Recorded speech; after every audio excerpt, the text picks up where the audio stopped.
holographic projection, right? Yes. A Correct. two-dimensional or three-dimensional holographic projection? Two-dimensional. It projects as a flat disk towards us Okay. from the three-dimensional actual moon. Now, we all know that this piece of paper isn't really two-dimensional, but it's very, very good at representing a two-dimensional thing. You agree? Not really, no, because we're talking about light here. Yeah, two-dimensional is two-dimensional. That's correct. Okay. So it appears as a holographic projection towards Stop. the viewer. I haven't made my point yet. Well, you haven't listened to what the projection means in the first place. So you're trying to second guess what I'm trying to say to try and prove me wrong without even knowing what I'm talking about. But I'm the one asking you a critical question about this two-dimensional projection. But if you want to know what how the projection works, and you have to understand it works in line of sight from the viewer to the moon, so it will always appear flat to every viewer no matter where they are, and it will appear in a different position to every viewer because they're seeing their own personal apparition of it.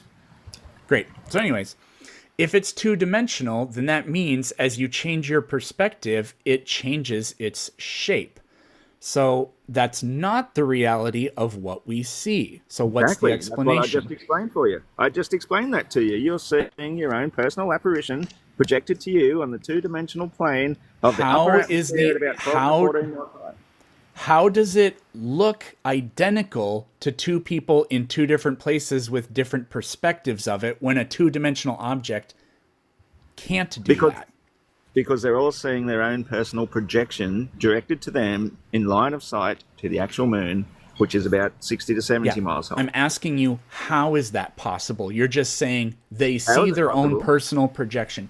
How are they able to see it identically, even though that wouldn't possibly work?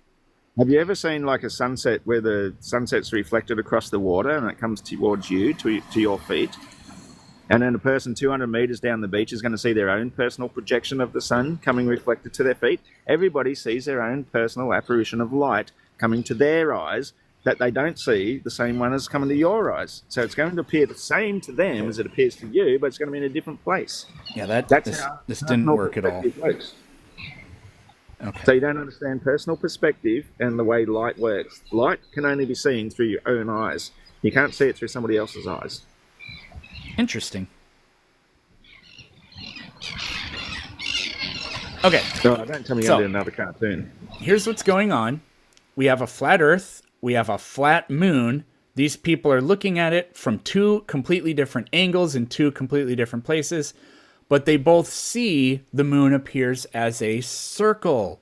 Now, how is that possible?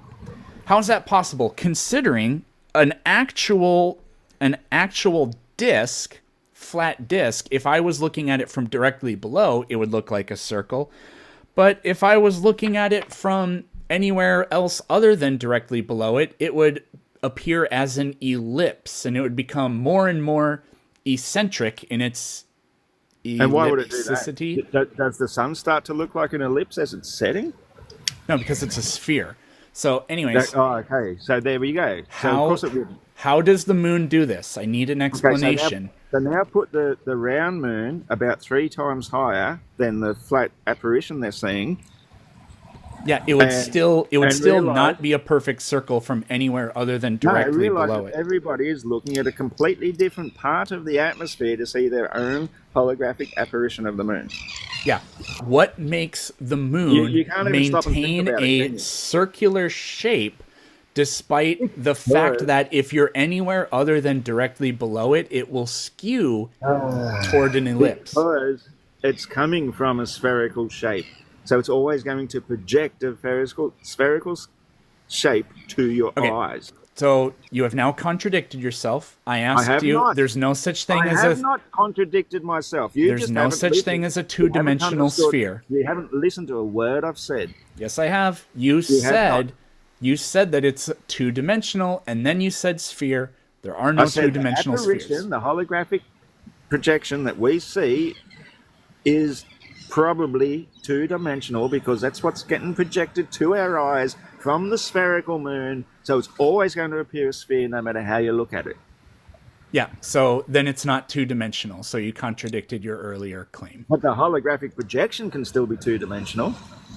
It's just coming from a The three-dimensional moon can't object. be a sphere that is also a two-dimensional hologram. Yeah, but it's not the moon. The moon we see isn't the moon. It's the projection. Yeah, great. So, Holographic plasma projection created in our upper atmosphere by ionizing the particular gases krypton and xenon that create the black and white light that we can see from and read from at night time under a full moon, but we can't see color pictures because it doesn't produce colored light. It just produces a black and white light. That is what the moon actually is. But it comes from the source, which when we're above the atmosphere, we can see it's a tiny little dot. And on occasion, we can sometimes see what we think of as a star through the moon. That is actually the moon itself. That it's the moon we see is not the moon. You see stars through the moon? A star, which is the moon. You see a star through the moon, but that star in and of itself is the moon? Correct. What the hell does that even mean? what evidence that the moon is a star do you have? Well, it's not a star. It just looks like a star because it's about the same size to our visible eyes. Okay, interesting. What is it that allows a projection to only be partially illuminated? Well, How does that work? You have to draw the line of sight from each viewer towards the We don't moon. need a line of sight for each viewer. I'm asking you how the absolutely projection do, does because that. Our perspective works through line of sight. Every person, as I said with the sun reflecting across the water, it only comes to the person who's looking at it. You can't see somebody else's perspective of sun coming across the water. It's exactly the same with the moon. You have to be looking directly at it, and your personal apparition is going to appear in that layer, which is about the 12 to 14 mile high layer. So, not my question. My question was, how does the projection produce a moon that only has parts of it illuminated and different parts every single night? How does it go through a cycle? Oh, so another question. It's just its relative position to the sun. Like if we consider the sun to be like a 24-hour, the hand of a 24-hour clock, for example, so it goes around us once every 24 hours, the moon is very similar to that, except it takes 24 hours, 50 minutes a day. Cool. And so as a result of that, a different part of the illuminated side of the moon is going to shine through. Yeah, but if you were in a different spot, you'd see a different quantity of it. No, you wouldn't. illuminated. No, you wouldn't, because it's Yes, you would. It's the position of the sun relative to the moon, or the moon relative to the sun that we see. That's what the projection comes from.